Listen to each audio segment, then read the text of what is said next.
In the late 19th century, one of the largest territories in Africa didn't belong to a nation. It belonged to a single man. Not Britain, not France, not even Belgium. This land, the Congo Free State, was the personal property of King Leopold II of Belgium. What happened there would become one of the most extreme and brutal examples of exploitation in modern history, yet it remains one of the least taught. This is the story of how a private empire was built on unimaginable suffering. In 1884, European powers gathered at the Berlin Conference to carve up Africa for themselves. Africans, of course, were not invited. Amidst the political maneuvering, King Leopold II presented himself as a great humanitarian. He promised to bring civilization to the Congo, to end the slave trade, and to establish free trade for all nations. But behind these noble speeches was a ruthless ambition: total control of Congo's vast resources. Through masterful diplomacy, outright deception, and the power of his public relations campaign, Leopold persuaded the world to recognize his claim. He was granted control of a territory 76 times larger than his own country, Belgium, not as a colony, but as his private possession. There was no parliament to answer to, no oversight, no accountability. One man now owned a nation and its people. Just as Leopold took control, the world's hunger for a new resource exploded.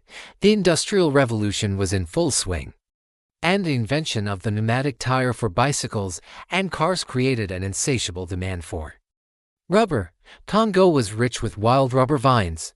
For Leopold, this was a jackpot. He wasted no time turning this natural wealth into a brutal system of extraction. Villages were assigned impossible rubber quotas. Men were forced deep into the treacherous jungle for weeks at a time to harvest the sticky sap. Failure to meet the quota brought horrific punishment. Success brought nothing but a new, higher quota. People were driven from their farms, separated from their families, and worked to the brink of starvation. This wasn't a series of isolated abuses. It was a deliberate, calculated policy designed to squeeze every last drop of profit from the land and its people.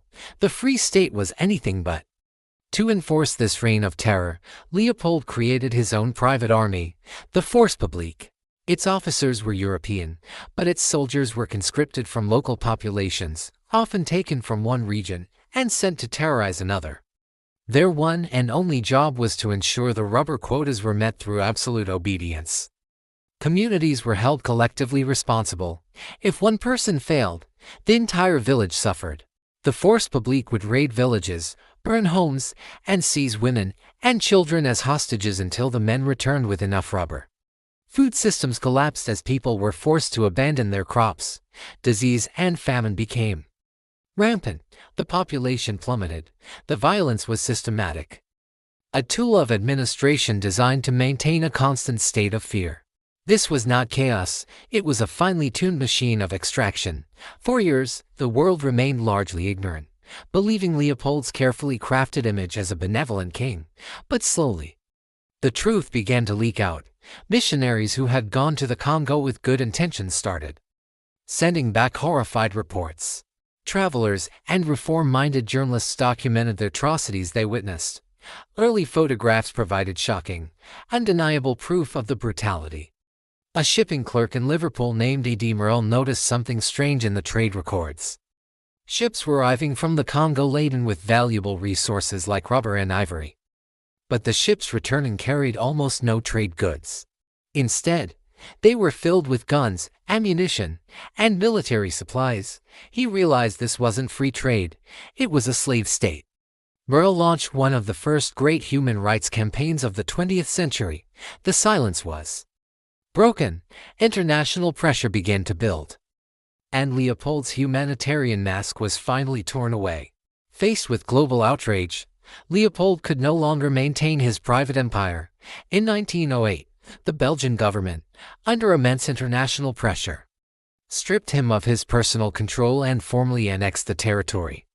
Renaming it the Belgian Congo, the Congo Free State was officially over, but the damage was irreversible. The transfer of power didn't end the suffering, it just changed the management. The economic structures built for pure extraction remained. Entire social systems had been dismantled. Communities shattered, and a deep-seated trauma inflicted upon the population. The foundations for decades of future instability, conflict, and kleptocracy had been laid. Colonial rule continued, just under a different flag. The history of the Congo Free State is not just a forgotten story from the past, it's essential for understanding the present. It helps explain the roots of long-term political instability in the region. It sheds light on the patterns of resource exploitation that continue to this day, and it reveals the origins of the deep-seated distrust many hold toward global institutions. History doesn't disappear just because it's uncomfortable. It shapes the world we live in. Congo Free State was not an accident. It wasn't a well-intentioned project that went wrong. It was a system, conceived and defended by one of the richest men in Europe for personal profit. Remembering this history isn't about assigning guilt, it's about facing the truth. And acknowledging the truth is the first step toward understanding Africa's history beyond the myths and the silence. If this story taught you something you were never told in school, subscribe for more history documented, honest, and complete.